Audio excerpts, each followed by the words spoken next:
Hello everyone, a very warm welcome to the new batch of CA Foundation, and this is Saloni Sood, your teacher for law as well as economics. So we'll be starting up with law today, and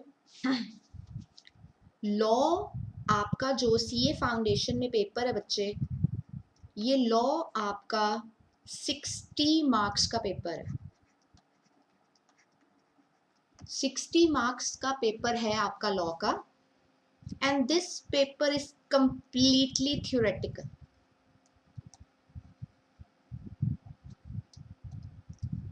This paper is completely theoretical.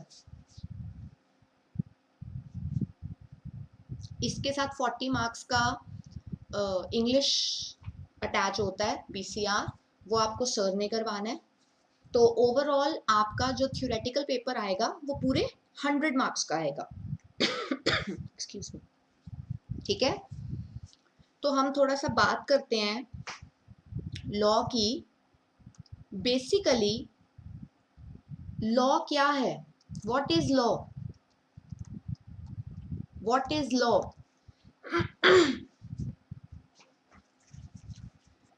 Basically हमारी government ये चाहती है कि हमारी society में ना न्याय बना रहे,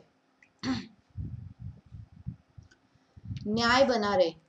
हमारी जो देश में रहने वाले लोग हैं वो नियमों का उल्लंघन ना करें। जो भी नियम हमारे कानून ने बनाए हैं वो उन सब नियमों को प्रॉपरली फॉलो करें। और इन्हीं सब चीज़ों को दिमाग में रखते हुए, लोगों की वेल बीइंग को दिमाग में रखते हुए हमारी गवर्नमेंट ने जो नियम बनाए हैं ताकि सोसाइटी में न्याय बना रहे, उन नियमों को कहा जाता है लॉ। ठीक है। तो I will say that it is set of rules and regulations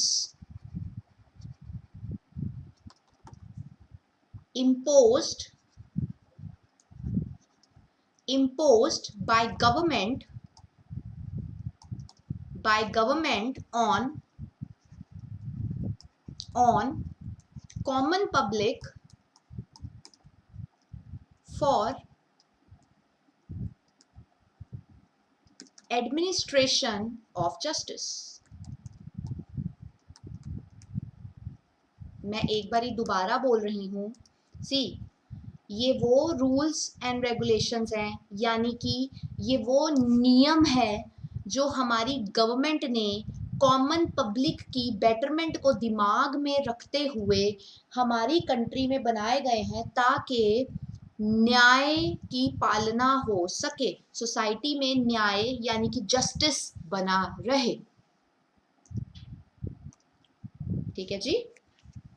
therefore अगर हम बहुत ध्यान से देखें तो यहां से लॉ के हमारे पास 4 क्वेश्चंस निकलते हैं। यहां से हमारे पास लॉ के 4 क्वेश्चंस बच्चे निकलते हैं। एक क्वेश्चन निकलता है व्हाट, सेकंड क्वेश्चन निकलता है framed by whom, third question निकलता है for whom, and fourth question निकलता है वाई फ्रेम्ड। 4 क्वेश्चंस आते हैं। What, framed by whom, for whom, why framed.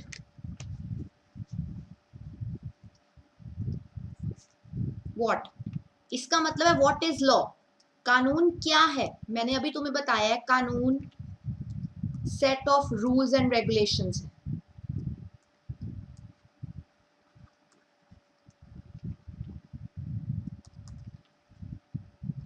कानून बनाता कौन है? फ्रेम्ड बाय whom, हमारी गवर्नमेंट बनाती है, government of India.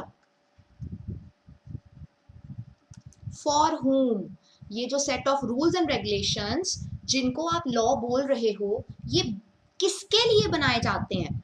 Answer is ये बनाए जाते हैं कॉमन पब्लिक के लिए। वाई फ्रेम्ड, हमने ये set of rules and regulations common public के लिए गवर्नमेंट ऑफ इंडिया ने क्यों बनाए हैं? Answer is why framed. तो answer is for administration, for administration of justice, न्याय की पालना के लिए। तो these are the 4 important questions which give answer to you कि कानून क्या होता है, कानून कौन लाता है, कानून किसके लिए होता है और कानून क्या करता है। लॉ मैं अभी आपको सब बताऊंगी कि सिलेबस कितना है, किस मार्क्स में कौन सा एक्ट आता है। अभी मैं सिर्फ आपको एक बेसिक चीज बता रही हूँ ताकि आपके समझ में ये आ जाए कि लॉ क्या है। बिकॉज +2 में आपने अकाउंट्स कवर किया होता है, इकोनॉमिक्स कवर किया होता है, जिन बच्चों ने मैथ्स लिया होता है उनका मैथ्स स्ट्रीम भी है, but this subject is totally and totally new for you all. तो इट इज वेरी इंपॉर्टेंट कि आप लोगों को ये पता होना चाहिए कि लॉ होता क्या है, what exactly law is for. ठीक है जी, आगे चलते हैं, आगे चलते हैं। देन हमारे पास आता है क्लासिफिकेशन, और what we can also say types of law.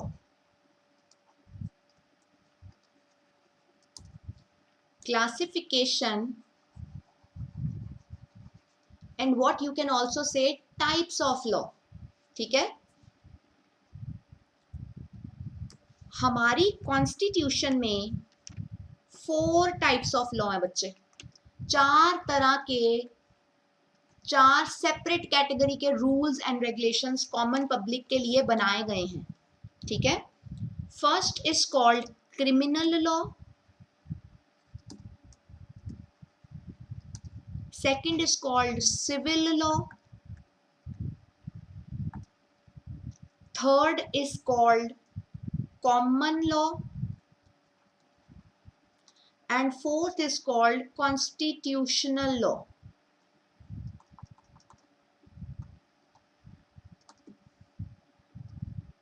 So we have 4 categories: criminal law, civil law, common law and constitutional law.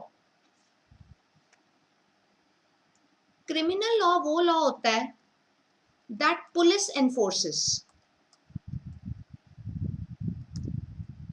इस लॉ की बागडोर पुलिस के हाथों में, इस लॉ की बागडोर पुलिस के हाथों में। ठीक है, देयरफॉर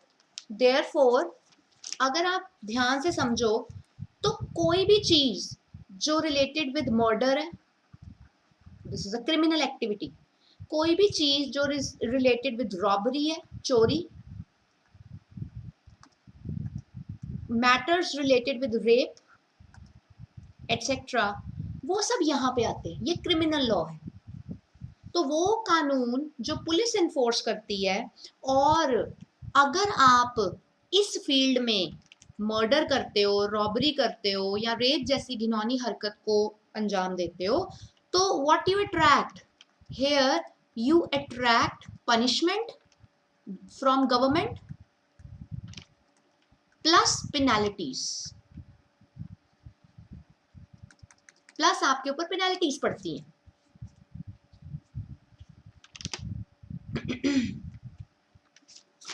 प्लस आपके ऊपर पेनाल्टीज पड़ती हैं। I am waiting, just note it down. बच्चा party note it down please.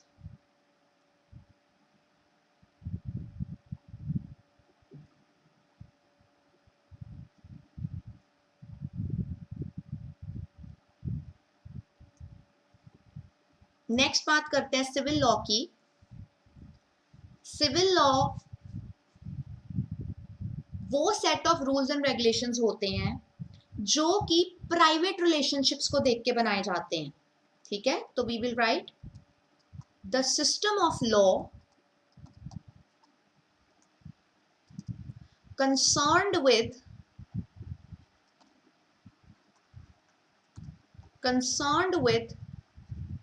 private relations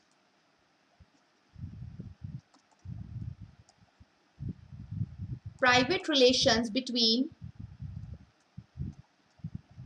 members of community. मतलब सिविल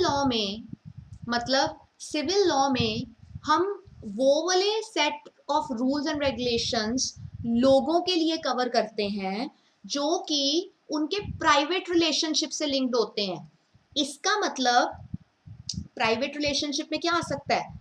आपस में मैरिज के रिलेटेड रूल्स एंड रेगुलेशंस, आपस में डिवोर्स के related rules and regulations, then family settlements, बंटवारा बोलते हैं जिसको, फैमिली सेटलमेंट्स एटसेट्रा, वो सब इसमें आता है. तो मैं एक बार फिर बता रही हूँ, जो कानून पुलिस एनफोर्स करती है, लाइक आप जब ऐसी कुछ हरकत करते हो, आपके ऊपर पुलिस के पास राइट है to impose punishment and penalties, those are covered under civil laws, those are covered under criminal laws. Second में हमने बोला कि अगर आपका पारिवारिक मसला मतलब प्राइवेट रिलेशनशिप्स हैं, पारिवारिक मसला can be linked with marriage, पारिवारिक मसला can be linked with divorce, पारिवारिक मसला can be linked with family settlement, it can be family disputes, लड़ाई झगड़े हो रहे हैं आपस में भाइयों में या फैमिली लिंक्स में, तो उस सिचुएशन में जो लॉ जिसके रूल्स फॉलो करके नतीजा निकाला जाता है, that is clear and clearly called civil law. ठीक है, आगे चलते हैं जी कॉमन लॉ की तरफ. कॉमन लॉ एक ऐसा लॉ होता है जिसमें अगर आपने आपस में कुछ भी डीलिंग की बिटवीन टू पार्टीज, आपको आपस में कोई आपत्ति है, लाइक आप सारे बच्चे 12th के स्टूडेंट्स हो, तो आपको डेटर क्रेडिटर के बारे में पता है, who is a debtor and who is a creditor, right. अगर आप कोई क्रेडिट मान लो परचेज करते हो, तो क्रेडिट परचेज पे एक डेटर आ गया और एक क्रेडिटर आ गया. अब अगर क्रेडिटर ने कोई डिफॉल्ट किया है, मैं क्रेडिटर की बात कर रही हूँ, क्रेडिटर ने मान लो किसी डिलीवरी में डिफॉल्ट किया जिसकी वजह से डेटर ने अभी उसको फुल पेमेंट करने से मना कर दिया है, देन इन दो सर्कमस्टांसेस अगर क्रेडिटर उसको बार बार तंग करता रहेगा तो ऑब्वियसली उसको कोर्ट का दरवाजा खटखटाना पड़ेगा, उसको कोर्ट जाना पड़ेगा. तो कई बारी हमारे कानून में ऐसे कॉन्सेप्ट्स होते हैं जहां पे total rules, total regulations, total decisions पूरे के पूरे डिपेंड करते हैं कि कोर्ट उसमें क्या जजमेंट देगा. तो जब कोर्ट की एक बहुत इंपॉर्टेंट अहमियत आ जाती है, उन लॉज को हम बोलते हैं कॉमन लॉज. ठीक है, तो I am writing it down. Common law is term used to refer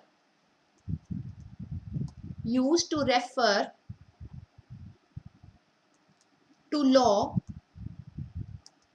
that is developed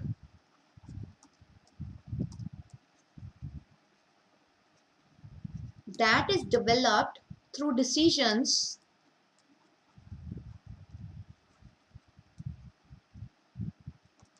of the court.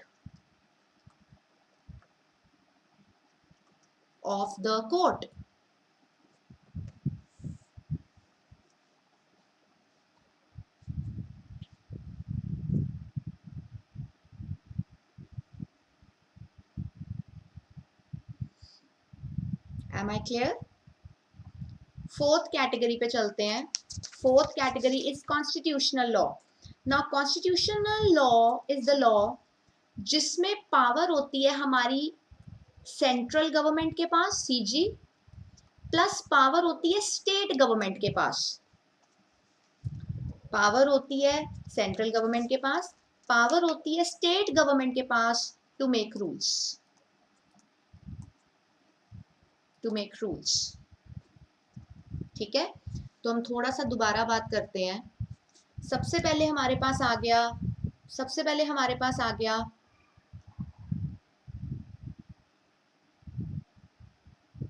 Criminal law,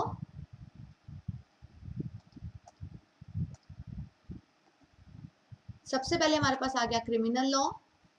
अब criminal law is that law जो पुलिस एनफोर्स करेगी, like murder, robbery, rape cases will be covered in that. Civil law में private relationships, घरेलू मसलों के पंगे। Common law, common law में हम कवर करेंगे वो कॉन्सेप्ट जिसमें जज का डिसीजन देना कोर्ट में बहुत अहमियत रखता है। And fourth is constitutional law. Constitutional law में हमारे पास क्या आएगा बच्चे? कॉन्स्टिट्यूशनल लॉ में हमारे पास आएगा वो रूल्स एंड रेगुलेशंस जो स्टेट गवर्नमेंट बनाती है और सेंट्रल गवर्नमेंट बनाती है। ठीक है, तो ऐसे ही इसके अंदर कुछ सम एक्ट्स कवर होते हैं, सम एक्ट्स ब्ला ब्ला ब्ला, जो कि मैं नहीं करवा रही। ठीक है, सिमिलरली इसके अंदर भी कुछ एक्ट्स कवर होते हैं ब्ला ब्ला ब्ला, जो कि मैं नहीं करवा रही। इसके अंदर भी एक्सक्यूज मी एक्ट्स कवर होते हैं ब्ला ब्ला ब्ला, जो मैं नहीं करवा रही। मैम क्यों नहीं करवा रहे बच्चे? क्योंकि आपके सीए के फाउंडेशन में ये है, दिस एक्ट। तो मैम बाकी करवाया क्यों? बाकी बच्चे आपकी समझ के लिए करवाया। ठीक है, तो this is not in your syllabus, this is also not in your syllabus,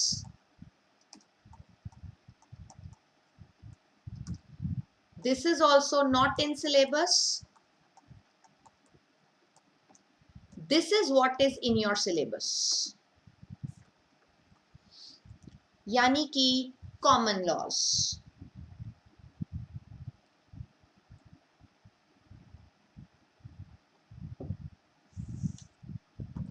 यानी कि common laws.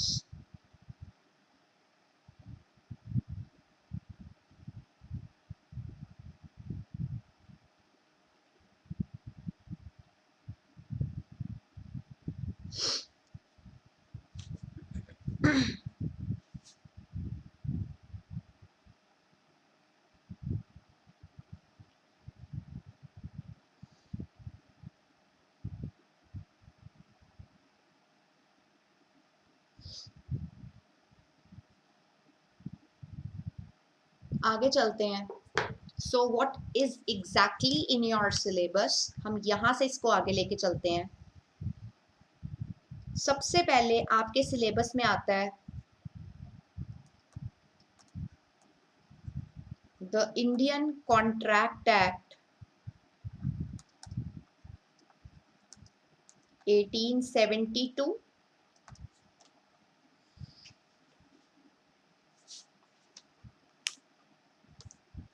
These are the chapters which are in your syllabus. ठीक है,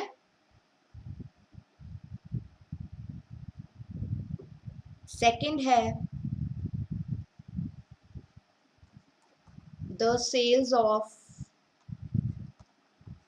गुड्स एक्ट, ये सब कॉमन लॉज है बच्चे, 1930। थर्ड आपके सिलेबस में है the Indian partnership act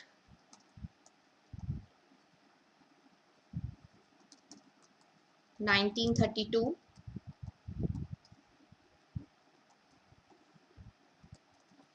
fourth is limited liability partnership act 2008। Last is companies act 2013। सो ये मैंने वो चैप्टर्स लिखे हैं बच्चे जो आपके मतलब कॉमन लॉ आपके सिलेबस में है, also known to be business laws.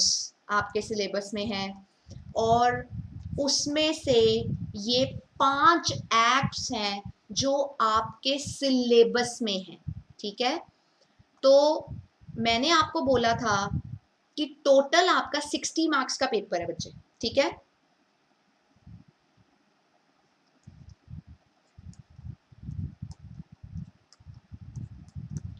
जो इंडियन कॉन्ट्रैक्ट एक्ट है ये अप्रोक्सीमेटली 25 मार्क्स का आता है।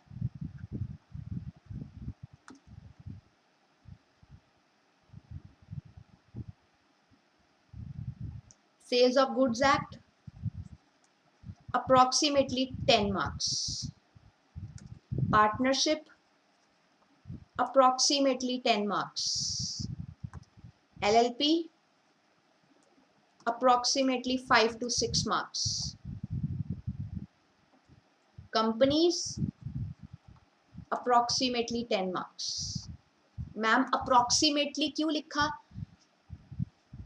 बच्चे ये आइडिया होता है, it totally depends upon them कि वो इंडियन कॉन्ट्रैक्ट एक्ट को 20 मार्क्स का करके सेल्स ऑफ गुड्स एक्ट को 15 नंबर का कर दें, दैट्स फाइन, कर सकते हैं, कोई हार्ड एंड फास्ट रूल नहीं है, बट इतना तो मिनिमम आएगा ही आएगा।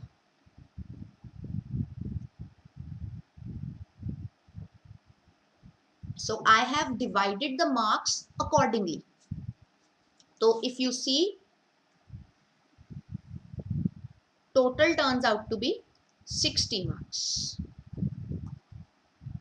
ये आपका CA फाउंडेशन का सिलेबस है लॉ के लिए।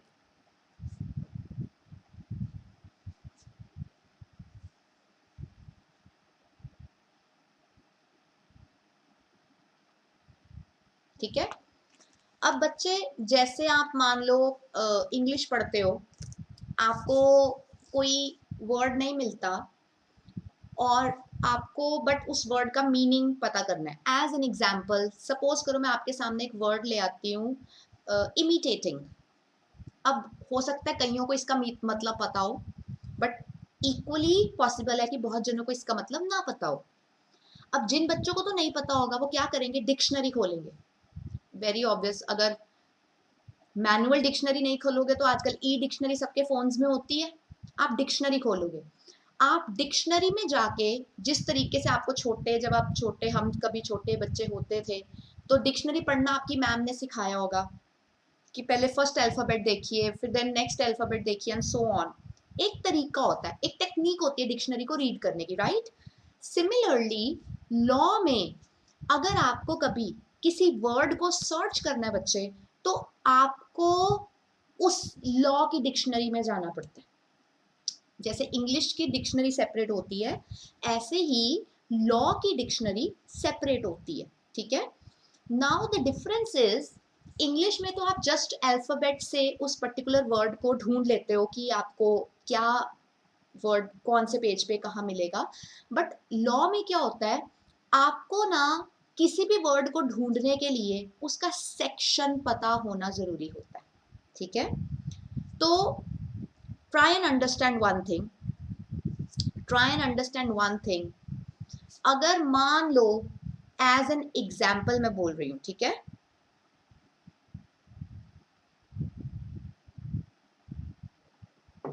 एज एन एग्जाम्पल, अगर आपके माइंड में आता है कि व्हाट डज हैप्पी मीन्स, तो तुम इसको इंग्लिश डिक्शनरी में सर्च करोगे, राइट। बट अगर तुम्हें लॉ डिक्शनरी में जाना है तो उसके लिए जरूरी है कि तुम्हें पता होना चाहिए हैप्पी का section.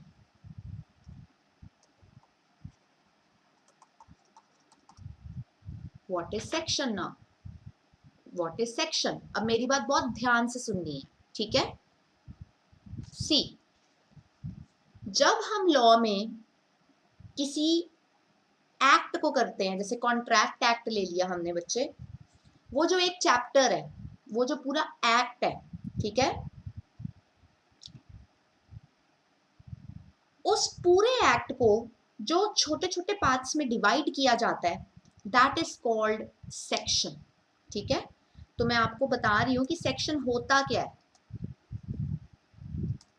Section we will say one of the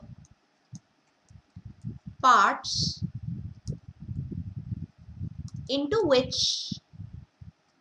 something is divided.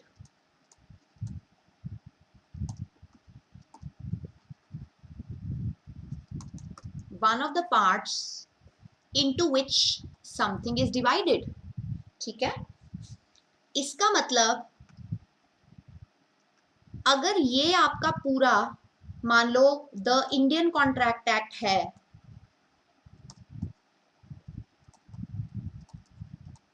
और अगर मैं इस इंडियन कॉन्ट्रैक्ट एक्ट को छोटे छोटे पार्ट्स में डिवाइड कर दूं, तो ये जो पार्ट्स हैं इसके, ये जो पार्ट्स सो डिवाइडेड है, these will be called sections. Sections, ठीक है।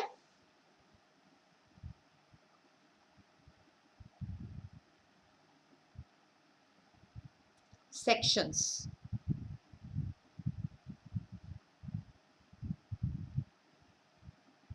अब ये जो सेक्शन है, ये सेपरेट सेक्शन है, ये सेपरेट सेक्शन है, ये सेपरेट सेक्शन है। अब दी सेक्शन, ये अब सेक्शन आगे डिवाइड हो सकते हैं, सेक्शंस आगे कैटेगराइज हो सकते हैं ना, सेक्शंस आगे कैटेगराइज हो जाते हैं। जब सेक्शंस आगे कैटेगराइज हो जाते हैं और जो पार्ट्स है अगर वो आपस में इंटर रिलेटेड है, then these parts of sections are called subsections. लेकिन अगर वो parts not interrelated है, then these are called clause. Clause, clause, ठीक है। एज एन एग्जाम्पल मैं लेके चलती हूं एक वर्ड ऑफर। हम पढ़ते हैं ना सुपरमार्केट में, ऑफर बहुत अच्छी लगी हुई है, एक पिज्जा के साथ एक पिज्जा फ्री, राइट। अब लॉ में ना ऑफर वर्ड को मुझे ढूंढना है, मैं कैसे ढूंढूंगी? I have to do section 2, ऐसे ऐसे ऐसे लिखा होता है, of the Indian contract act 1872. Now understand this thing.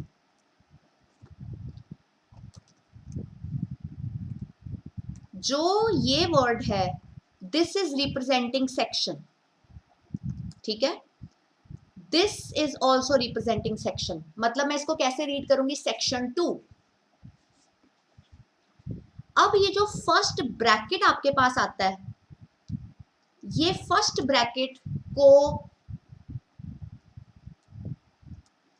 या तो हम सबसेक्शन कहते हैं और या तो हम क्लॉज कहते हैं इस वर्ड को, ठीक है। नॉर्मली अगर हम एक ही चीज के साथ कनेक्टेड चीजों की बात करते जाएंगे, कनेक्टेड चीजों की, जैसे कि महेश लड़का है, महेश बहुत अच्छा गाता है, महेश की आवाज बहुत सुरीली है, तो हम महेश के रिलेटेड ही सारे सेंटेंसेस बना रहे हैं, तो they are interrelated. If they are interrelated we will use the word subsection. लेकिन अगर एक सेंटेंस कहता है महेश बहुत अच्छा गाना गाता है, दूसरा सेक्शन कहता है रानी बहुत सुंदर लड़की है, अब इन दोनों का आपस में कोई लेना देना नहीं है, ठीक है। मतलब जब नॉट इंटर रिलेटेड है we will use the word clause, we will use the word clause।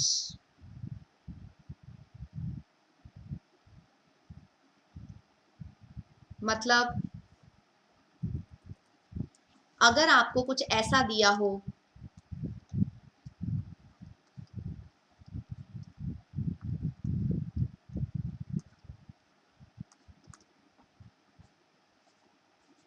अगर कुछ ऐसा दिया हो और मैं बोलूं ये दोनों सेक्शंस आपस में लिंक्ड है,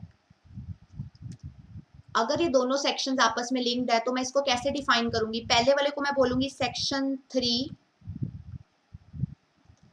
सब सेक्शन स्मॉल ए। मैम स्मॉल ए क्यों बोला? क्योंकि लॉ में छोटे एबीसी का मतलब डिफरेंट होता है, बड़े एबीसी का मतलब डिफरेंट होता है, ठीक है। दूसरे को क्या बोलूंगी? Section 3 sub section small B. क्यों? क्योंकि मैंने बोला है कि ये दोनों सेक्शंस आपस में लिंक्ड है। अगर अब मैं इसको ऐसे लिख दूं, सेक्शन 3 ऐसे, सी ध्यान से देखना, और मैंने लिख दिया नॉट लिंक्ड, इनका आपस में कोई लेना देना नहीं है, then how will I define them? मैं ऊपर लिखूंगी सेक्शन 3 इनका आपस में कोई लिंक नहीं है, ठीक है। Section 3 clause small C. सी अब इधर जरा ध्यान दो बहुत, मैंने बोला था जो ब्रैकेट से पहले होता है वो सारा सेक्शन होता है। इसको कैसे पढ़ेंगे? इसको पढ़ेंगे section 3 capital A, section 3 capital A clause small A, section 3 capital A clause small A. तो मैं एक बार ही आपको फिर से बता रही हूं कि सेक्शन के बाद जो मर्जी दिया हो उसके बाद ब्रैकेट होता है, तो आपने इस सारे जो भी ब्रैकेट से पहले लिखा है उसको सेक्शन ही रेफर करना है, ठीक है। जो ब्रैकेट दिया है उसको आपने, अगर वो ओल्ड सेक्शन से लिंक्ड है तो उसको सब सेक्शन बोलना है, अगर वो ओल्ड सेक्शन से लिंक्ड नहीं है तो उसको क्लॉज बोलना है।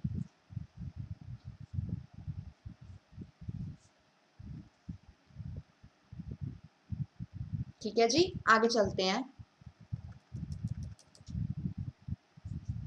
एंड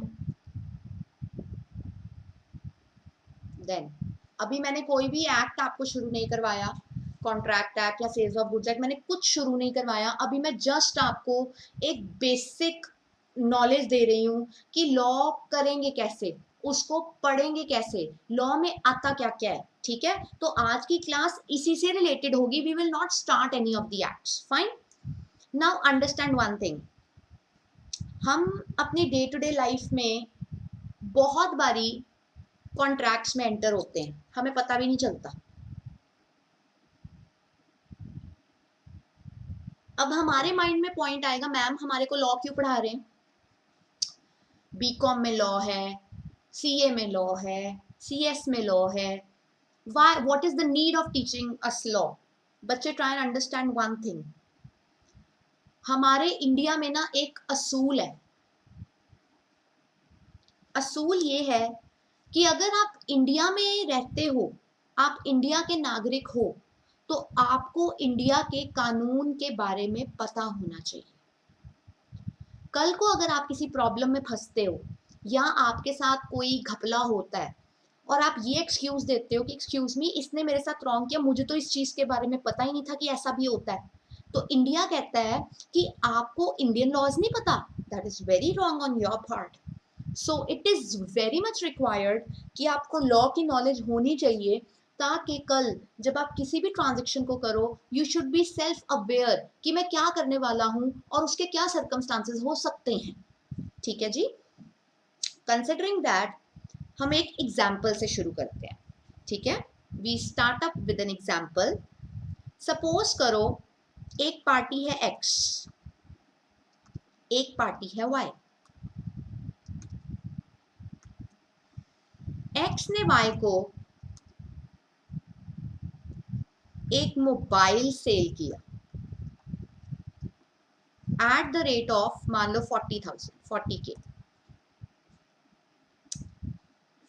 एक्स ने वाई को बोला कि मैं तुझे ये मोबाइल 40K का बेचना चाहता हूं। मेरी बात बहुत ध्यान से सुननी है। एक इंसान जो अपना पॉइंट ऑफ व्यू बताता है कि मैं तेरे से ये चाहता हूं, दैट इंसान इन लॉ की language is called offeror. That बंदा इन लॉ की language is called offeror. Offeror is also called promisor. Offeror या प्रोमिसर, राइट. देन जिसको आप ऑफर कर रहे हो दैट बंदा इज कॉल्ड ऑफरी, और he can also be called promisee. जो बंदा अपना पॉइंट ऑफ व्यू बताता है और ऑफर करता है दैट बंदा इज कॉल्ड ऑफरर या प्रोमिसर, और जिसको ऑफर की जाती है दैट बंदा इज कॉल्ड ऑफरी या प्रोमिसी. नाउ लेमन लैंग्वेज में हम बात कर रहे हैं, मैंने अभी कोई टिपिकल बातें नहीं शुरू की है लॉ की. नाउ अंडरस्टैंड वन थिंग, जब आप किसी को बोलोगे कि तू मेरा मोबाइल 40K का ले ले, ह्यूमन बीइंग इतने इजी टू हैंडल तो है नहीं कि वो इतना शरीफ इंसान है कि वो उसको कह देगा कि ठीक है मैं 40K में ले लेता हूँ.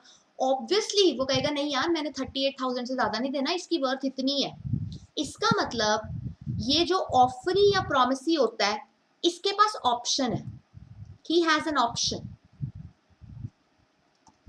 इसके पास दो ऑप्शंस है. पहली ऑप्शन है से यस टू एक्स की ऑफर. दूसरी ऑप्शन है से नो टू एक्स की ऑफर.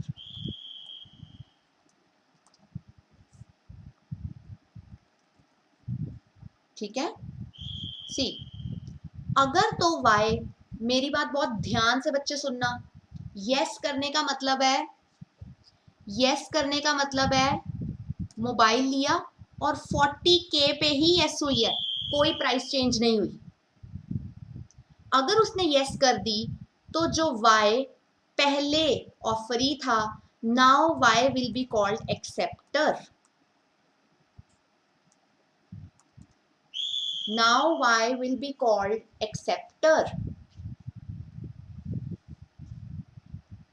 लेकिन अगर उसने नो कर दी एक्स की ऑफर को, एक्स की ऑफर को नो करने का मतलब है मुझे तेरा मोबाइल 40K में एक्सेप्टेड नहीं है या मैंने लेना ही नहीं है. एक होता है मैंने लेना ही नहीं है, एक होता है मुझे 40K में तेरा मोबाइल एक्सेप्टेड नहीं है. लॉ की लैंग्वेज में दोनों ही सिचुएशंस को कहा जाता है कि वाई ने एक्स की ऑफर को ठुकरा दिया. ठीक है. इन दो circumstances Y remains offeree only and he will not be equal to acceptor. Why? Because he has not accepted X offer.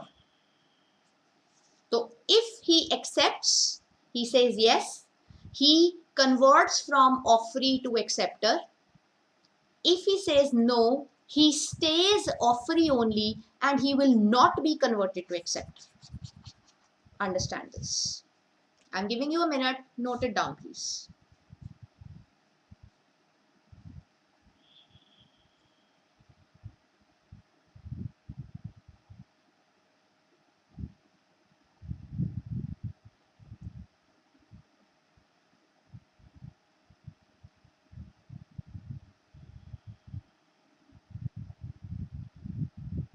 Is that clear?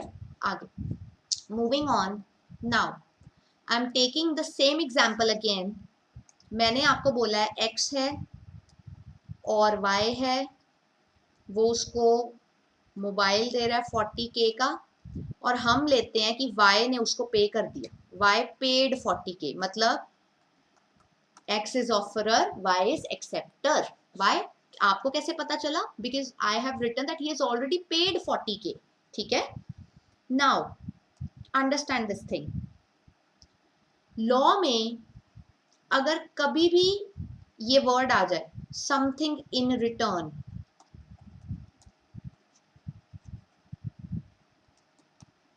Law में समथिंग इन रिटर्न के लिए मैंने आपको याद करो बोला था लॉ की वोकैबुलरी डिफरेंट है, लॉ की वोकैबुलरी, लॉ की डिक्शनरी डिफरेंट है.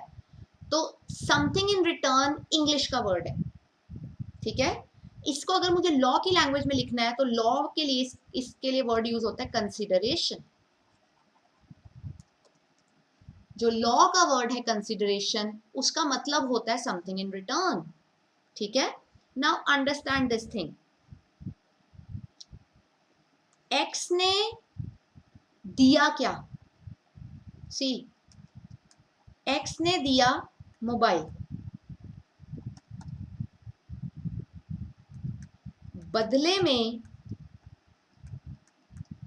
आया क्या? एक्स ने दिया मोबाइल, बदले में आया क्या? 40K। ध्यान से समझना, मैंने तुम्हें यहां पे लिखा है समथिंग इन रिटर्न। मुझे मोबाइल देने के बदले में समथिंग इन रिटर्न में क्या आया? तो एक्स कहेगा मुझे मोबाइल देने के बदले में समथिंग इन रिटर्न में 40,000 आया। तो एक्स के व्यू में 40,000 इज कंसिडरेशन। 40,000 is consideration. अब जरा वाई की बात करते हैं। वाई ने दिया क्या? वाई ने एक्स को 40,000 दिए। अब वाई के पास बदले में आया क्या? वाई ने 40,000 दिए। अब वाई के पास 40,000 देने के बदले में क्या आया? Answer is mobile. मोबाइल। तो अब अगर मैं वाई के व्यू की बात करूं, वाई के व्यू में mobile is called consideration. Mobile is called consideration. इसका मतलब हमने जो भी दिया वो तो ठीक है, हमारे को कुछ देने के इन रिटर्न में जो आया, तो जिस बंदे को रिटर्न में मिला उसके लिए वो चीज कंसिडरेशन होती है। एक्स ने मोबाइल दिया था वाई को, बदले में आया था 40,000, इसीलिए एक्स के लिए वाई 40,000 इज द कंसिडरेशन। और वाई ने 40,000 देने के बाद उसको इन रिटर्न में मिला था मोबाइल, तो वाई की नजर में mobile is consideration.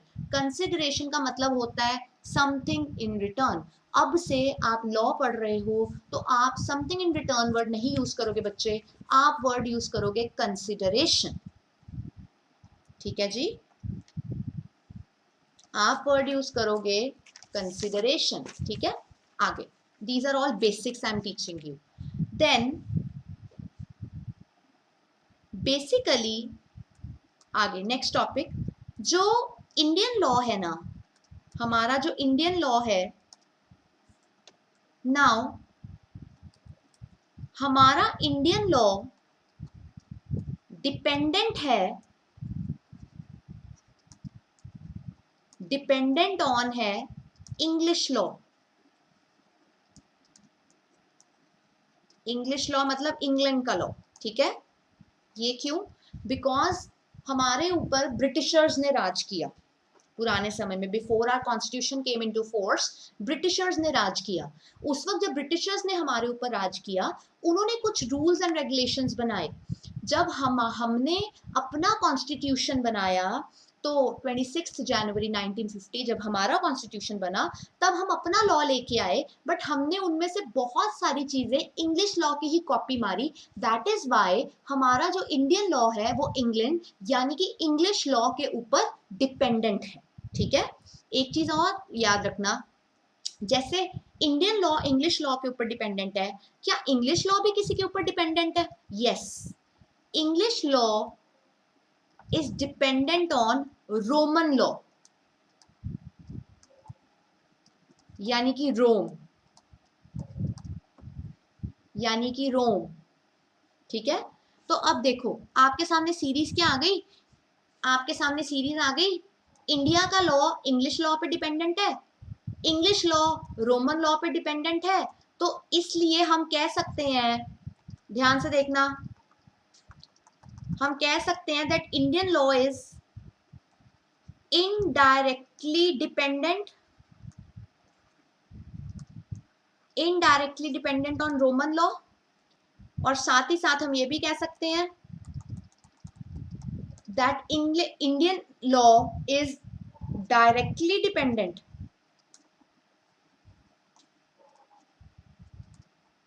On English law.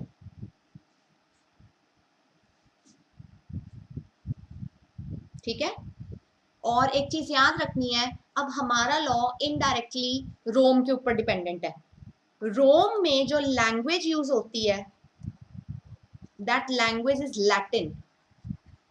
ठीक है, इसीलिए बहुत बारी जब मैं आपको सेपरेट एक्ट्स शुरू करवाऊंगी उनमें हम कुछ वर्ड्स को मैं तुम्हें लैटिन में लिखवाऊंगी, तब तुम्हारे माइंड में पॉइंट आएगा मैम हम इंडिया में रह रहे हैं तो हम ये लैटिन लैंग्वेज क्यों कर रहे हैं।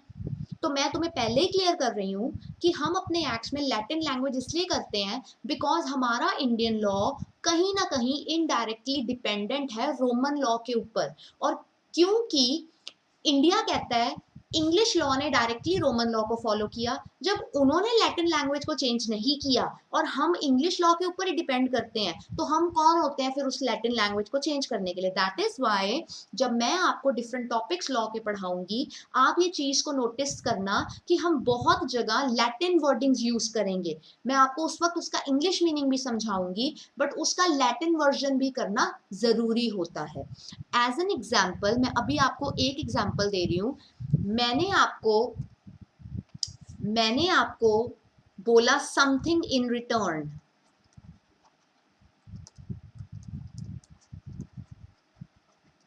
मैंने आपको बोला लॉ की वोकैबुलरी में उसका मतलब होता है कंसिडरेशन, लेकिन अगर मैं इसको लैटिन में लिखूं तो consideration is called quid pro क्यो।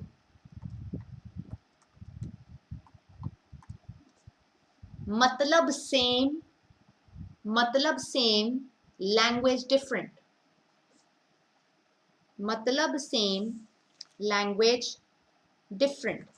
ठीक है, तो हम थोड़ा सा इसको सारा पैकअप करते हैं कि आपका जो लॉ है सीए फाउंडेशन में बच्चे it is for total 60 marks. इसके साथ 40 मार्क्स का बीसीआर आएगा जो आपको सर करवाएंगे। 60 मार्क्स का लॉ सारा मैंने करवाना है। उसमें हम 5 सेपरेट एक्ट्स कवर करेंगे जो कि मैंने आपको सेग्रीगेट करके बताए हैं। लॉ थ्योरेटिकल पेपर है बट जब आप लॉ करोगे और जब मैं आपके टेस्ट लूंगी तब मैं आपको बताऊंगी कि ये थ्योरेटिकल पेपर तो है बट इसमें प्रैक्टिकली दिमाग कैसे लगता है। ठीक है, मोर ओवर लॉ में घबराना नहीं है because it is a new subject. Obviously हम स्लो चलेंगे, it will take time but सब कुछ आहिस्ता आहिस्ता समझ आना शुरू हो जाएगा।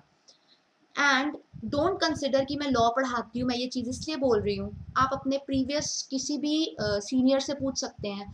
लॉ का एक ही प्रॉब्लम है that law is interlinked. First lecture will be linked with the second will be linked with the third one, and so on.